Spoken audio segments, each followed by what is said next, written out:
महाराष्ट्रातील तमाम जनतेची तुमच्याकडे लक्ष पण आहे की बाबा यावर्षी पहलवान अभिजित कटके महाराष्ट्र केसरी स्पर्धेसाठी उतरतील काय? आपल्या चॅनलच्या माध्यमातून काय सांगाल की जनतेंना संदेश, तुमच्या चाहत्यांना संदेश? नाही तर मी इथून पुढे सगळ्या स्पर्धा खेळणार आहे. कोणची बी असो, महाराष्ट्र असो, कोणची बी असो, सगळ्या स्पर्धा इथून पुढे खेळणार. आम्ही जाहीर करू इच्छितो की यावर्षी महाराष्ट्र केसरीसाठी पैलवान अभिजित कटके हे फिट आहेत. हां, बरोबर आहे. फिट म्हणजे आता मी सगळं चालूच केले, आता प्रॅक्टिस वगैरे मी आता फिट. आणि खरोखर चांगली प्रयत्न करा. तुमच्या मागं तमाम महाराष्ट्र कुस्ती शौकीनांच्या शुभेच्छा आहेत.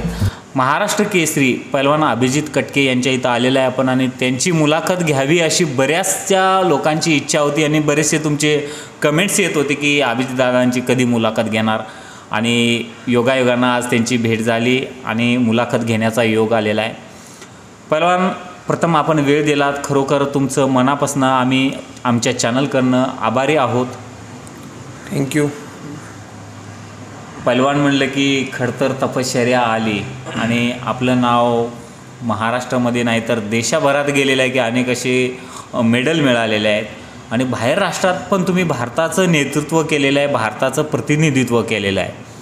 सुरुवात तिथनंच करूया. काय अनुभव होता आणि कोणत्या राष्ट्रामध्ये त्यासाठी तुम्ही कुस्तीसाठी गेलेला? पहिलं मी इंटरनॅशनलसाठी ज्युनियर वर्ल्ड चॅम्पियनशिप खेळलो आहे की ती फ्रान्समध्ये झाली ती. तर पहिल्यांदा हेच होतं की नाही का बाबा इंडियाचं नाव लागतं, अभिजित इंडिया असं तसं, म्हणजे प्रत्येकाचं जेव्हा इंडिया कॅम्पमध्ये जातो तेव्हा आपली प्रत्येकाची इच्छा होती बाबा आपण इंडियाचं प्रतिनिधित्व केलं पाहिजे. ह्याचं म्हणजे तसे स्वप्न वाढत जातात. पण ते मला काय पहिलं माहीत नव्हतं एवढं. मग आज मी सेंटरला प्रॅक्टिसला जातो ना, तर मग तिथं जाऊन मग तिथं कळालं मला बाबा नॅशनल खेळ पाहिजे, नॅशनल खेळ इंडिया कॅम्प लागतो. इंडिया कॅम्प लागली की त्याच्यानंतर ट्रायल होती, मग सिलेक्ट होतो आपण इंडिया टीममध्ये, मग आपण बाहेर जाऊ कुस्ती खेळायला. हे ते कळत गेलं म्हणजे आम्हाला. हेच की म्हणणं आहे की बाबा महाराष्ट्र केसरी नंतर बी तुम्ही कुस्ती आहे, महाराष्ट्र केसरीवर तुम्ही नाही का हे करू नका, म्हणजे इंटरनॅशनल नॅशनल मेडलिस्ट. तेच आपली काय महाराष्ट्राची परंपरा हे नाही की बाबा हरियाणाच लय भारी. आता सगळी जे 6च्या 6 सिलेक्ट पोरं आता कॉमनवेल्थ गेम्सला हरियाणाची झाल्यात. तर आपली कुस्तीमध्ये आपण पहिलं मेडल दिलं आहे ना महाराष्ट्राला. हेच आपण डोक्यात ठेवलं पाहिजे, पुढचं डोक्यात ठेवलं पाहिजे. महाराष्ट्र केसरी आपल्या महाराष्ट्राचा मोठा किताब आहे हा, पण ते बी त्याच्यानंतर बी कुस्ती आहे, म्हणजे पुढंही लक्ष दिलं पाहिजे. आपण नुसतं एकच फोकस नाही केला पाहिजे. पैलवान, आता प्रत्येकाचं एक स्वप्न असतं की ज्यावेळेस आपण देशाचं खेळाडू म्हणून बाहेर जात असतो आणि कॉस्ट्युमवर इंडिया आणि नाव असतंय, काय क्षण होता तुमचा अनुभव की पहिल्यांदा तुमच्या कॉस्ट्युमवर इंडिया नाव आणि अभिजित नाव असतंय? काय भावना होत्या? काय भावना नाही, ती एक खूप छान वाटतं. मला तर खूप भारी वाटलं होतं. इंडियाचा कॉस्ट्यूम म्हणजे आपल्याला जी किट मिळती, ट्रॅकसूट भेटतो, मग ती इंडियाची बॅग मिळती, ते एक खूप भारी, म्हणजे असं वाटतं बाबा आपण काहीतरी कुठंतरी आता मेहनत आपली कामाला आली नाही का.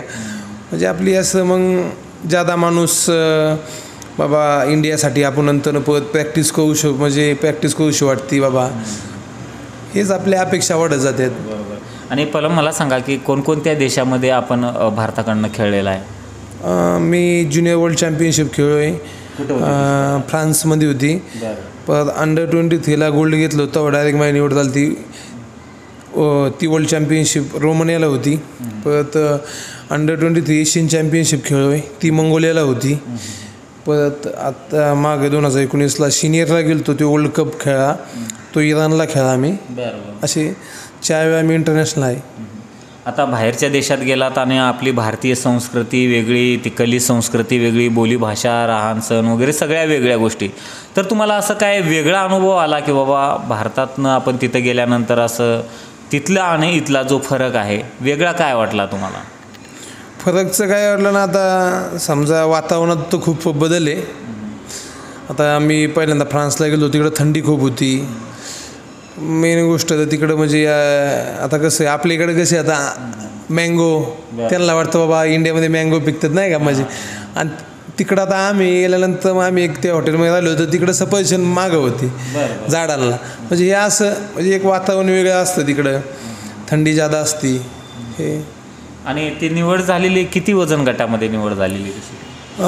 माझी सुपरलाच झालेली आहे, म्हणजे 125 किलोमध्येच माझे सगळे म्हणजे आत्तापर्यंत जे झालेत ते निवड. मला वाटते भारतामध्ये याच्या अगोदर एवढ्या हेवी वेटमध्ये कोणाची निवड झाली का पहिल्यांदाच आपली त्यासाठी झाली?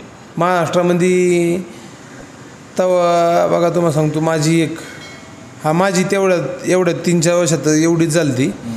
आत्ता तर मला एवढं सांगता यायचं नाही अजून कोणाची झाली. नक्कीच. आणि बऱ्याचशा गोष्टी आपण तर जाणून घेणारच आहोत पैलवानांकडनं. आता आपण महाराष्ट्र केसरीकडे वळूया, कारण महाराष्ट्र केसरी हा किताब महाराष्ट्रात खूप म्हणजे एक मान सन्मान मिळतोय ना, की प्रत्येक पैलवानाचं एक स्वप्न असते की महाराष्ट्र केसरीची गदा आपल्या घरात असावी. आणि तसं पैलवानांनी 2017ला महाराष्ट्र केसरी मैदान गाजवलेलं आणि महाराष्ट्र केसरी ठरलेले. पैलवान तो सुवर्णक्षण प्रत्येक पैलवानांचा असतो आणि त्यासाठी तुम्ही आपल्या महाराष्ट्रामध्ये खूप अनन्यसाधारण त्या गदेला महत्त्व आहे आणि त्यासाठी काही पण प्रयत्न करतात, भरपूर असे प्रयत्न करतात जे अख्खं आयुष्य त्यासाठी झिजवतात, ते म्हणजे पैलवान. त्यासाठी पैलवान तुम्ही काय अशी स्पेशल तयारी केलत आहे? कारण की त्याच्या अगोदर पण तुम्ही 2016ला पण चांगली कामगिरी केला आहे, 2017ला तर केला आहे, 18-19 पण हा सुद्धा 4 वर्षाचा कालावधी तुम्ही खूप चांगल्या पद्धतीनं गाजवलात. त्यासाठी स्पेशल अशी तयारी काय केलात? स्पेशल अशी तयारी काय नाही का, तर पप्पांचं एक स्वप्न होतं. पप्पांची परिस्थिती त्यावेळेस एवढी नव्हती, काहीच नव्हती, म्हणजे काहीच म्हणजे एक काय त्याला थंडाई प्यायला नसायची. मला सांगतात म्हणजे आम्हाला थंडाई नव्हती, तुम्हाला सगळे आहे, तुम्ही करत जावा, आमचं स्वप्न आहे. प्रत्येक कुणी बी असो महाराष्ट्रात प्रत्येक म्हणजे जो मुलगा आहे पैलवान क्षेत्रात प्रत्येक त्यांच्या वडिलाचं स्वप्न असतं, माझा मुलगा महाराष्ट्र केसरी व्हावा, माझ्या मुलाचं महाराष्ट्राला मिडेल बसावं, प्रत्येकाचं असतं. पण हेच की पप्पा म्हणले होते, बाबा ह्याच्या अगोदर माझे 2 भाऊ बी होते, तू चांगला पैलवान झाला पाहिजे, मोठा पैलवान झाला पाहिजे, त्यांच्याही मनात होतं एक. आणि ते मी लहानपणापासून माझी मेहनत घ्यायची, ते त्यांचं स्वप्न होतं, मी ते पूर्ण केलं. पैलवान तुमची महाराष्ट्र केसरीच्या फायनलला जी लढत होती, पैलवान किरण भगत, महाराष्ट्रामध्ये 2 असे महामल्ल आणि मित्र समोरासमोर आले आणि खूप चर्चेचा विषय होता आणि खूप म्हणजे भयंकर अशी चर्चा व्हायची कुस्ती क्षेत्रामध्ये. आणि खरोखरच दोघांचं पण त्या ठिकाणी कौतुक केलं पाहिजे, कारण महाराष्ट्र केसरीसाठी दोघं पण चांगले उत्तम पद्धतीनं कामगिरी केलेल्या आहे, खेळलेल्या आहेत. पण काय होतं की ते शेवटचा क्षण, कारण समोरचा जो मल्ल होता तो पण तुफानी मल्ल किरण भगत, तुम्हाला माहीतच आहे, आणि चांगल्या पद्धतीने तो पण फाईट देणार आणि तुम्ही पण चांगले कसलेले आणि तुम्ही पण चांगल्या पद्धतीने केलेला आहे. काय वाटलं होतं की शेवटच्या क्षणी बाबा आपण महाराष्ट्र केसरीची गदा मिळवू शकू?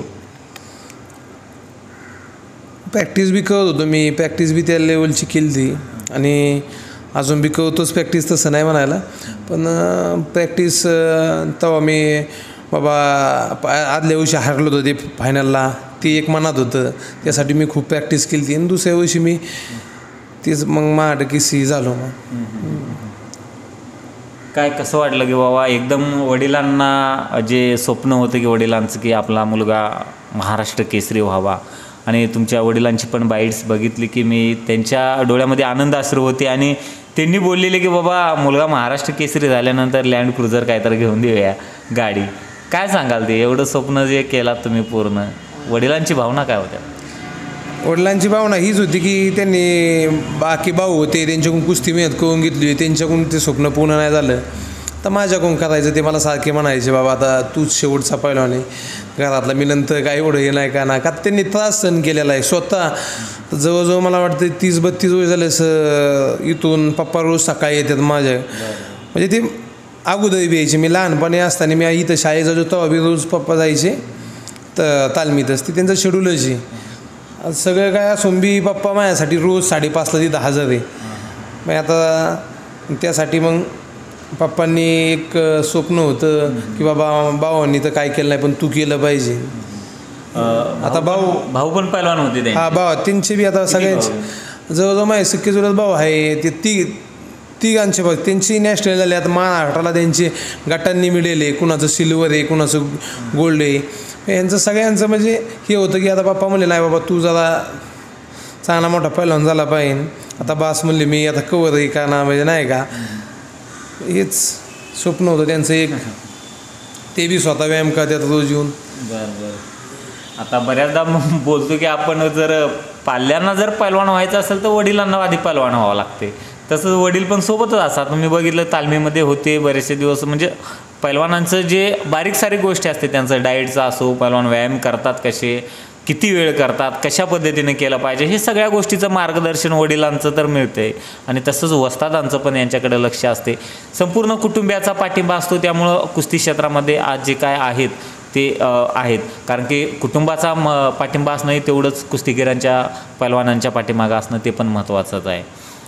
पैलवान 2016 आणि 2018, 2019 ह्या कुस्त्या तुमच्या अविस्मरणीय आहेतच. कारण की महाराष्ट्र केसरी 2017 तर झालेलंच आहे. त्याच्या अगोदर तुम्ही चांगली कामगिरी केला होता. पण 2016ला पण तुमचं ध्येय होतं महाराष्ट्र केसरी. आणि त्यासाठी तुम्ही कुठं कमी पडलात की बाबा शेवट फायनलपर्यंत जाऊन कुठंतरी तुम्हाला थांबावं लागलं. जो यश होता म्हणजे जी आपल्याकडं अपेक्षा होती ते कुठंतरी तेवढ्यावर तुम्हाला समाधान मानावं लागलं. ही कुस्ती बघा, कुस्ती हारजीत खेळ हा. कुस्ती कधी येणार, कुस्ती कधी जाणार. तुम्ही प्रॅक्टिस सगळीच प्रॅक्टिस करतात असं काही नाही. कोण प्रॅक्टिस करतो जादा, पण नाही सगळीच प्रॅक्टिस करतात. ही कुस्ती कधी जाती, कुस्ती येते. त्यावेळेस आता मग नंतर मी माडकी झाल्यानंतर मी नॅशनलवर जादा लक्ष दिलं. का आता मी इंटरनॅशनलला गेलो 2016. ते एका महिन्यात माझ्या 3-4 कॉम्पिटिशन झाले. 2019ला बी मी बाहेर गेलो इराणला. परत सिनियरला गेलो, तिथून आलो लगेच इराण, लगेच महाराष्ट्र केसरी खेळ. ते म्हणजे ते असं म्हणजे मी नंतर बाहेरचं बी लक्ष दिलं. तर मी सिनियर बी खेळायचो, इंटरनॅशनल बी खेळायचो, महाराष्ट्र केसरी बी खेळायचो. म्हणजे मी त्याच महिन्यात म्हणजे नाही का डिसेंबरच्या महिन्यात माझे 2-3 वर्ष असे झाले. 2 वर्ष 18 आणि 19. आता 18ला बी त्या रोमनियाला गेलो तो आणि 19ला बी इराणला गेलो तो. मग ते 7-8-10 दिवस थोडी एवढा प्रवास करायचा हे ते. 2016ला कोणाबरोबर होती त्यांची फायनल? विजय चौधरी. अरे वा, ट्रिपल महाराष्ट्र केसरी विजय चौधरीसोबत पैलवानासोबत कुस्ती झालेली आहे. काय आज ACP आहेत, कुस्तीनं त्यांना खूप मोठं पद दिलेलं आहे. नोकरीला मला म्हणत होती जॉईनिंग व्हा, पण मी नाही केलं का तर लक्ष राहत नाही. पण नंतर प्रॅक्टिस होय. नाही, आता बऱ्याचशा मेडल मिळाल्यानंतर आर्मीची एक नोकरी मिळते, बऱ्याचशा पैलवानांना मिळालेली. तुम्ही का केलं नाही? माझं म्हणणं कसं की तुम्हाला पण नोकरी ती मिळाली असती. हा मिळाली असती, पण पप्पा म्हणले नको लगेच नोकरी बिकरी काय आपल्याला इकडे दूर. त्यामुळे म्हणले नको. त्यांचं जरा थोडं बंधन बी असतं, त्यांचे रूल्स असतात, त्यांचं डिसिप्लिन असतं. त्यामुळे म्हणले कुणाच नको, म्हणले आपण आहे इकडं आपलं. 2017ला महाराष्ट्र केसरी झालात आणि सुरुवातीपासनं कोणाकोणाच्या कुस्त्या तुमच्यासोबत पडलेल्या? आमच्या पुणे जिल्ह्याचाच पैलवान शिवराज अक्षे. तुम्हाला सांगतो दुसरी कुस्ती गणेश जगताप असन, मग अशा कुस्त्या, मग महेश ओटे असन, परत अजून निलेश लोखंडे, अक्षय शिंदे, ह्या अशा कुस्त्या होत्या. म्हणजे सगळे टफ पैलवान होते. आणि फायनलची कुस्ती मग किरण भगत संग होती. खरोखरच आज सुद्धा आहे का नाही ती क्षण आहे की नाही महाराष्ट्राच्या कुस्तीगिरांमध्ये, कुस्ती शौकीनांमध्ये ते आठवतोय. आता हे विषय जरी निघाला की ते कुस्ती फायनलची कुस्ती आठवते. कारण की तो सुवर्णक्षण हा पैलवानांसाठी महाराष्ट्र केसरीच्या किताबासाठी असतोय. कारण की अविस्मरणीय क्षण असतोय. आता पैलवान बऱ्याचशा पैलवानांचं जे बाबा कुस्ती क्षेत्राकडे हे आलेत कसे किंवा कौटुंबिक पार्श्वभूमी काय आहे बऱ्याच जणांना जाणून घ्यायचं असते. तुमची तर कौटुंबिक पार्श्वभूमी हे पैलवान क्षेत्राकडे आहेत, चुलते आहेत, वडील आहेत. काय कितव्या वर्षी सुरुवात केली? लहानपणी सुरुवात केली का नंतरच्या काळामध्ये सुरुवात केली कुस्तीला? लहानपणीच मी थोडी आपले रनिंग पीटी वगैरे घ्यायचे पप्पा. ते कुठं गावातच? काय इथंच आपले. आणि इथं समोर शाळा आहे आपल्या घरासमोरच, तर तिथून यायचं मी संध्याकाळी. मग रनिंग पीटी पप्पा इथंच घ्यायचे माझे. मग सुट्ट्या लागले, उन्हाळ्याच्या सुट्टीत 2-2 महिने मी तालमीत जायचो यायचो, दिवाळीच्या सुट्टीत जायचो यायचो. मग पप्पाला मला म्हणायचे बाबा की 2-3 वर्षानंतर तुला तालमीत ठेवायचं आहे. हीच पहिल्यापासून आम्हाला आवड होती. पप्पा पैलवान असल्यामुळे, पप्पांचे वडील पैलवान असल्यामुळे, म्हणजे आमची 5वी-6वी पिढी ही पैलवानकी ती. आणि मग तेच मग पप्पा आम्हाला रोज थंडाई पाजायची, 2 टाईम ज्यूस असायचा आम्हाला तवा. लहानपणीच पप्पा म्हणजे नाही का, पप्पा पैलवान असल्यामुळे पप्पा तिकडून आले दुपारी की मला इथं मग थंडाई ज्यूस हे. आता मग मी शाळेत असलो की 12 वाजता इथनं दूध घेऊन यायचे. दूध मग हे असं चालूच असं लहानपणापासून. म्हणजे एक पप्पांचे लाडके म्हणून का बाबा वळण शिस्त लागावी म्हणून हे सगळं करायचे?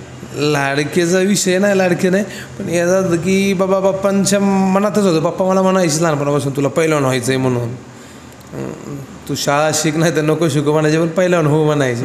पण मी शाळा बी शिकली. पण शिक्षण काय झालं तुमचं? मी 12वी नंतर सोडून दिली शाळा. बरं. का आता मग नंतर ज्यादा प्रॅक्टिस बिक्टिसवर फोकस केला. नंतर असं एक्सटर्नल वगैरे BA वगैरे असं काय इकडे नाही, तसं त्यांच्याकडे लक्षच नाही दिलं. मग ते कसं होतं जरा थोडं दुर्लक्ष व्हायचं. झोप बीप हे ते शेड्यूल नसतं मॅचिंग होत म्हणून. आता गावामध्ये सुरुवातीला तालीम गावात होती का तुम्ही का पुण्यातच सरावासाठी गेलाय? नाही, मी पुण्यातच गेलो. 30 तालीम होता त्यावेळेस? तेव्हा मी होतो बघा जवळजवळ 12-13 वय असेल. 13 वय लहानपणी. हां, लहानपणीच 13. तुमची आत्ता जी तब्येत आहे त्याच्यापेक्षा जास्त लहानपणीची तब्येत होती. हां, लहानपणी तब्येत तशी होती. का तर तुम्हाला मी सांगितलं ना, पप्पा हाणून मारून मला आम्हाला ज्यूस आवडत नसतं. दूध नाही, ती थंडाई नव्हती. सगळ्याला आमचा युवा असं पप्पा हाणून मारून मग आम्हाला खाय प्यायला घालायची. पहलवान, आयुष्यामध्ये पहिली कुस्ती तुम्ही कधी केलाय, म्हणजे कितव्या वर्षी केलाय? माझ्या आयुष्याची कुस्ती माझं वय बघा 10 होतं तेव्हा मी इथंच होतो. कुस्ती हां, इथं आमच्या गावात शेजारीच आपला आखाडा असतो ना, म्हणजे गावचं जत्रेचा ऊस नाही का, आता ते मैदान म्हणतात आत्ता, मग तेव्हा आखाडा म्हणायचे. तेव्हा इथं आवळवाडी म्हणून आहे, तिथं माझी पहिली कुस्ती मारली होती. जिंकला होता? हां, जिंकलो. तिथनं सुरुवात? हां, तिथनी सुरुवात झाली कुस्तीची. ती ट्रॉफी बी माय का, पण आत्ता माय मला सांगता यायचं ना, का तुम्ही घरी नसतोयच. ती पहिली ट्रॉफी जपून ठेवली अजून. नाही, अविस्मरणीय क्षण असतो ना पहिले. म्हणजे ते बाकीचं नंतर काही भेटलं तरी आपण ते इसू शकतो किंवा सांगू शकत नाही पटकुनी, पण तुम्हाला लक्षात. आता बऱ्याचशा पैलवानांच्या कौटुंबिक पार्श्वभूमी कुस्ती क्षेत्राकडे असते, तुमची पण आहे. पण तुम्ही आता सुखसुविधा आता या ठिकाणी बघतोय आपण, पण तालमीतलं जीवन कसं असते की काही गोष्टीचा त्याग करावा लागतो, की कोणतेही सणवार मिळत नाही, कुठं पै पाहुण्यांचं लग्न मिळत नाही, कुठं जाता येत नाही, काही गोष्टीचं काटेकोरपणे पालन करावं लागते. तर त्यावेळेस तुम्हाला असं वाटत नाही की बाबा आपण घरी जावं, कुठंतरी निवांत 4 दिवस आराम करावं, पै पाहुणाकडे जावं, फिरायला जावं, असं कधी वाटत नाही काय? असं तर कधी वाटत नाही. कसं आहे माहिती आहे का, आता टायमिंगनुसार असं प्रॅक्टिस असली तर मग जाता येत नाही कुठं. सुट्टी असली तर एखाद्या दिवशी ठीक आहे, सुट्टी असली तर आता समजा सुट्टी असली तर मी तर कधी नसतो. सुट्टी दिवशी आपलं घरी कधी आधीमध्ये येतो, आलो की लगेच 2-3 तास आपलं बसलो, गेलो, गप्पा मारल्या जागायच्या संग. हेच बाकीचा वेळ तर कुठं भेटत नाही. कधी हे सुट्टीच्या दिवशी कुठं असन, कोणाचं तुम्ही म्हणता फंक्शन असन काय असन, मग तिकडं जातो आम्ही थोडा टाईम काढून. गावाकडे आता मित्रमंडळी बरेचसे असतात, आता जुने लहानपणीचे बालपणीचे, का त्या व्यतिरिक्त फक्त पैलवानी क्षेत्रामधलेच पैलवानच कुस्ती क्षेत्रामधले मैत्री आहेत असं काय आहे? नाही, असं काय नाही की गावाकडं मित्र बी आता जी त्याच्या कामात गुंतलेले आहे बघा. प्रत्येकजण आता येऊन कधीतरी पहिलं लहानपणी कसं खेळायचं वेगळं असतंय, आता कुठं भेटलो तर आपलं 2-3 मिनटं बोलायचं, आपलं प्रत्येकाला काम आहे. आता पहलवान मला सांगा, आत्ताच तुमचं वेट काय आणि रनिंग वय काय? माझं बघा आत्ता वेट 125च्या आसपास, 25-20च्या म्हणजे 20-25च्या आतमध्ये असतं. कधी कमी होतं, कधी वाढतं, हे असं असतंच. हां. आणि वय काय आता? वय माझं आता 26 रनिंग चालू आहे. बरोबर. आणि पहलवान मला एक खरोखरच तुम्हाला विचारलं, मला वाटते खूप कमी वयात तुम्ही महाराष्ट्र केसरीची गदा मिळवलेली आहे. किती वर्ष वय होतं, म्हणजे आता हे 26 म्हणजे 3-4 वर्षापूर्वी? मी 20ला जेव्हा फायनलला माझं जेव्हा होतं, 20ला मी फायनलला होतो, 21ला मी महाराष्ट्र केसरी झालो होतो, 22ला आहे. आणि मग 22ला मी परत हारलो होतो, 23ला बी. आणि मग 24 आणि 25 तर काय आपलं लॉकडाऊनमध्येच 1 वर्ष इंजुरीत गेलं ते. हां, पैलवान एक या वर्षीचा चर्चेचा विषय होते की पैलवान शिवराज राक्षे पण नाही, तुम्ही पण नाही, आणि बरेचसे पैलवान या वर्षीच्या महाराष्ट्र केसरीमध्ये नव्हते. लोकांना आशा होती की तुम्ही इंजुरीतनं बरे व्हाल आणि लवकर त्यामध्ये परत एकदा महाराष्ट्र केसरीच्या स्पर्धेमध्ये उतराल? कारण की सगळे टॉपचे पैलवान जर स्पर्धेमध्ये असलं तर लोकांना एक कुस्ती शौकीनांना वेगळी एक पर्वणी म्हणू शकतो आपण. कुस्ती शौकीन ती कुस्ती बघतायत आणि मजा येते. काय कारण होतं की तुम्ही यावर्षी 2021-22मध्ये त्यात सहभागी होऊ शकला नाही? इंजुरी मला मागच्या वर्षी झाली ती 2021. लागलं तर 6 महिने रेस्ट घ्यायला लागते. लिगामेंटची इंजुरी झाली तर लागालागी इंजुरी हा कुस्तीचा एक पार्ट झाला आहे. म्हणजे पार्ट आपण म्हणतो ना 100% म्हणजे ती इंजुरी होऊ शकते, ती होतीच. कुस्ती एक आहे. मग हे मला मागच्या वर्षीचं इंजुरी झाली मग त्यामुळे वर्ष आता लागल्यानंतर एक वर्षभर जातं. आणि एक प्लस पॉईंट आहे की तिला एकदम कवर केलं पाहिजे चांगल्या पद्धतीने. परत तिथं इंजुरी झाली तर ते म्हणजे मग काय हे नाही, मग परफॉर्मन्स नीट येत नाही नंतर नवी येते. एकदा काय असेल ते एका ह्याच्यातच आपली इंजुरीची फिट झाली पाहिजे. तुम्ही उगाच थोडे आता तुम्ही म्हणता हे तेव्हा माहीत तेव्हा इंजुरी बी बरी होती पण मी तेव्हा फिट नव्हतो. फिट नसलं तर मग काय होतं, मग आपल्याला इंजुरीचे प्रमाण परत वाढत जाते, परत लागालागी होती. हे असतं. काय झालं, कुठं झालं, म्हणजे काय झालं ती दुखापत? मला हे शोल्डरला झाली ती. दोन्ही शोल्डरचे माझे ऑपरेशन झालेत. बरं. हे 2013ला झालं आहे. अरे वा. आणि हे आत्ता झालं आहे 2021ला. लिगामेंट टेरच होते हे दोन्ही बी. आणि ते टेर कसं होतं म्हणजे थोडं आपण थोडं वेट ट्रेनिंग असो, आपल्या सपाटे विपाटे काय बाकीचा व्यायाम असन, जोर असते, रस्सा असन, काय सगळं ते वेट ट्रेनिंग हे काय जर आपण नीट ती एवढी प्रॅक्टिस करून बी जर नीट ट्रेचिंग केली नाही, काय केलं नाही, जर आपण मग तेव्हा ती लागालागी होती. आणि सगळ्यात पैलवानांची जर मोठी अडचण म्हणजे ते लागालागी. कारण की इंजुरी, बरेचसे पैलवान जे आहेत ते इंजुरीमुळे त्यांची कुस्ती कुठंतरी थांबावं लागली आणि महाराष्ट्र केसरीच्या स्पर्धेपासून ते लांब राहिले. कारण तसे पैलवानाच्या सगळ्यात मोठी समस्या म्हणजे इंजुरी आहे. जर पैलवानचं काहींचं तर आयुष्य कुस्ती क्षेत्रामधलं थांबतं इंजुरीमुळं. हा सगळ्यात मोठा अडसर आहे की पैलवानाच्या बाबतीत इंजुरी होते. पैलवान आता काही दिवसातच, थोड्याच दिवसामध्ये महाराष्ट्र केसरीची परत एकदा तारीख डिक्लेअर होईल आणि महाराष्ट्रातील तमाम जनतेची तुमच्याकडे लक्ष पण आहे की बाबा यावर्षी पैलवान अभिजित कटके महाराष्ट्र केसरी स्पर्धेसाठी उतरतील काय. आपल्या चॅनलच्या माध्यमातून काय सांगाल की जनतेंना संदेश, तुमच्या चाहत्यांना संदेश? नाही तर मी इथून पुढे सगळ्या स्पर्धा खेळणार आहे. कोणची बी असो, महाराष्ट्र असो, कोणची बी असो, सगळ्या स्पर्धा इथून पुढे खेळणार. म्हणजे आपलं सिनियर नॅशनल सगळ्याच खेळायच्या स्पर्धा. ही जेवढी कॉम्पिटिशन तेवढी खेळायलाच लागणार. म्हणजे आपल्या माध्यमातून आम्ही जाहीर करू इच्छितो की यावर्षी महाराष्ट्र केसरीसाठी पैलवान अभिजित कटके हे फिट आहेत. हां, बरोबर आहे. फिट म्हणजे आता मी सगळं चालूच केले. आता प्रॅक्टिस वगैरे मी आता फिट. आणि खरोखर चांगली प्रयत्न करा. तुमच्या मागं तमाम महाराष्ट्र कुस्ती शौकीनांच्या शुभेच्छा आहेत आणि परत एकदा महाराष्ट्र केसरीसाठी तुम्ही सज्ज व्हाल अशी आशा करतो.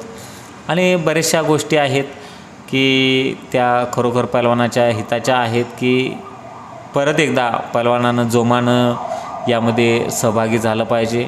आणि पैलवान एक कौतुकाची गोष्ट आहे की काही पैलवानांचं परत पुनरागमन कुस्ती क्षेत्रामध्ये होत आहे. काही इंजुरीमुळे थांबलेले आहेत किंवा काहींनी कुस्ती सोडून दिलेली आहेत, परत ते कुस्तीकडे वळलेले आहेत. काय सांगाल अशा पैलवानांसाठी?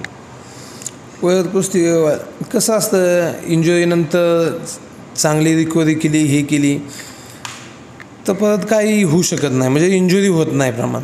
मग इंजुरी मग आपण जर फिट नसतो, काय नसलो तर मग ते असं वाटतं बाबा की बाबा खेळता लागण का काय, हे का काय. त्यामुळं 100% पहिले फिट व्हायचं आणि मग कॉम्पिटिशन लढायचं.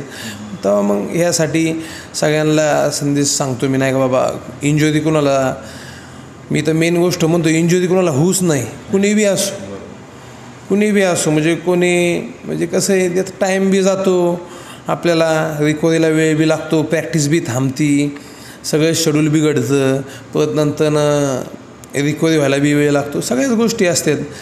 ते म्हणतात ना, ते आपण किती जणांना सांगितलं ना, ते एक म्हणतात माहिती आहे का, आपल्या मराठीत एक म्हणे, जवळ स्वतःला कळत नाही ना तेव्हा ते समजत नाही. हां, तसं असतं बाबा. आता पैलवान तालमीत कसा शेड्यूल असते बाबा, दिवसाचं नियोजन तुमचं आणि आठवड्याचं नियोजन कसं? हे काय हेच की सकाळ संध्याकाळ प्रॅक्टिस असते आपली. हां, सगळ्या तालमीत तेच. हां, आहारांचं वगैरे काय वेगळं काय स्पेशल असतं का? नाही काय ना, तुम्ही एवढे चांगले व्हिडिओ दाखवताय म्हणल्यावर काय मी त्याच्यात काय बोलूच शकत नाही ना. तुम्ही सगळ्याच सगळ्यामध्ये ते विषय घेतलेला आहे. सगळ्यामध्ये. आणि मला पण ते प्रश्न काय आवडते तेच ते नको वाटते, कारण की सगळ्या पहलवानांचं जे शेड्यूल आहे तेच असतंय आणि आहारांचं पण तेच असतंय. बाकी काय थोडंफार इकडे तिकडे चेंजेस असतात, पण सर्वसामान्यांचं तेच असतंय. आता वस्ताद तुम्ही तालमीत असताय, शिवराजदादा तालीममध्ये असताय, काय कशा पद्धतीनं वस्तादांचं तुमच्याकडे खास लक्ष आहे? इतर पहलवानांच्या माध्यमातून तुमच्याकडनं कशी आशा ठेवली जाते बाबा तालमीला तुमच्या माध्यमातून परत एकदा गदा मिळावी, एखादं मेडल मिळावं?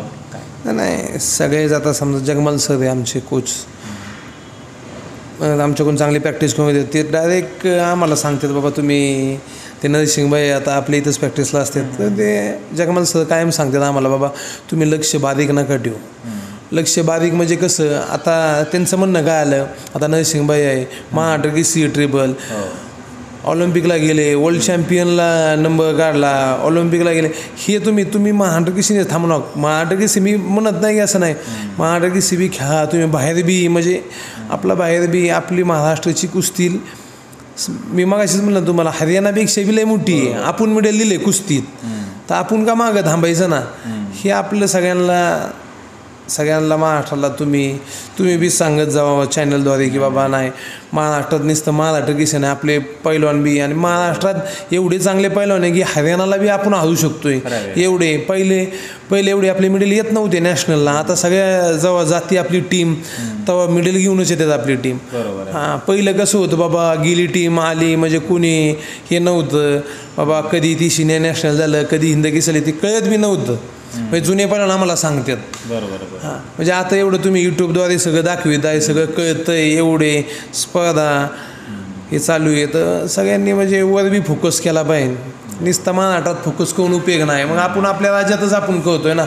आपल्या महाराष्ट्राचं नाव कधी आपण ऑलिम्पिकला, वर्ल्ड चॅम्पियनशिप, एशियन गेम्स असेल, कॉमनवेल्थ गेम्स असेल, याला कधी वर न्यायचो ना आपण. नाही खरोखरच पहलवान म्हणल्याप्रमाणे बाहेरचं आपलं टार्गेट पुढं असलं पाहिजे, ऑलिम्पिक असो बाहेरची ही स्पर्धा असो त्यावर. कारण ज्यावेळेस तुम्ही वरचं टार्गेट ठेवाल त्यावेळेस तुम्हाला महाराष्ट्र केसरी सहज निघता येईल किंवा तुम्हाला त्रास होणार नाही.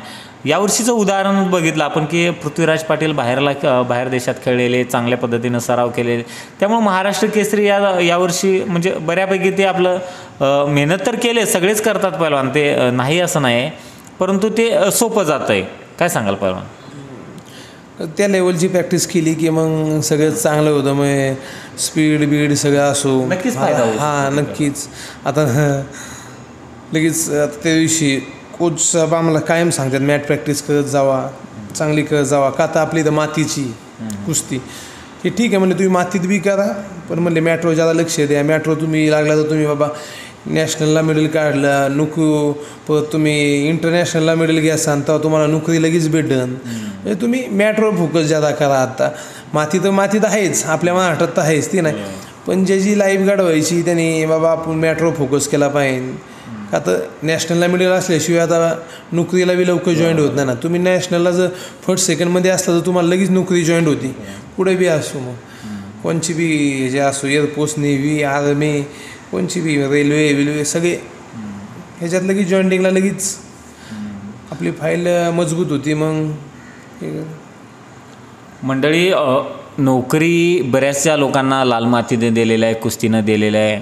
अनेक असे पहलवान ACP DYSP झालेले आहेत, रेल्वे खात्यात आहेत, पोलीस खात्यात आहेत, आर्मी खात्यात. अनेक असे कुस्ती पहलवान आहेत की कुस्ती क्षेत्रामुळं ते शक्य झालेलं आहे. पहलवान तुमच्या तालमीमध्ये म्हणजे शिवरामदादा कुस्ती संकुलामध्ये अनेक असे पहलवान आहेत, मी भेट पण दिलेले आहेत, चांगल्या पद्धतीनं कुस्ती पण करतात. आणि असे कोणते मल्ल आहेत जे की त्यांचे मेडल बसलेले आहेत, यावर्षी महाराष्ट्र चॅम्पियन झालेले आहेत? कोणकोणते पहलवान असे चांगले आहेत की त्यांच्याकडनं तुम्हाला तालमीला आशा आहे? अशा तसं म्हणायला आता सुपर हेवीमध्ये मुन्ना झुंझुरके, शुभम शेतनाई बी तुमच्या कोल्हापूरचाच आहे. परत निखिल कदम आहे, काल त्यांनी 74ला आपलं नगरला नंबर बसला त्याचा. हां परत शुभम थोरात आहे.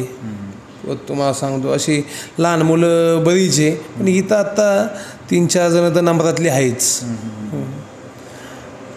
चांगली गोष्ट आहे की तालमीतले एक आपले पार्टनर असो सोबत ज्यांच्यासोबत आपण व्यायाम करतो ते जर कुठं तर असे मेडल वगैरे मिळाल तर लहान जे पैलवान आहेत तालमीमध्ये त्यांना तरी कुठंतरी स्फूर्ती आणि एनर्जी मिळते की हां आपल्यासोबतचा पैलवान या ठिकाणी जर अशी स्पर्धा जिंकत असेल, हे मेडल मिळत असेल तर त्यांना एक आशा असते की आपणही मिळवू शकतो आणि एक त्यांच्या मनामध्ये एक आत्मविश्वास असते.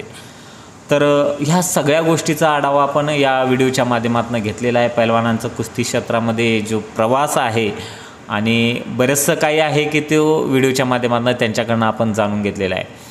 मंडळी, असे अनेकसे व्हिडिओज आपण पैलवानांच्या बाबतीत मुलाखती घेऊन येत असतो आणि पैलवानांच्यापर्यंत पोहोचण्याचा आपला प्रामाणिकपणे हा छोटासा प्रयत्न असणार आहे. तर मंडळी, हा व्हिडिओ कसा वाटला हे नक्कीच सांगा आणि लवकरच भेटूया पुढील एखाद्या अशाच व्हिडिओमध्ये. तोपर्यंत या व्हिडिओला इथेच विराम देतो. जय हिंद, जय महाराष्ट्र.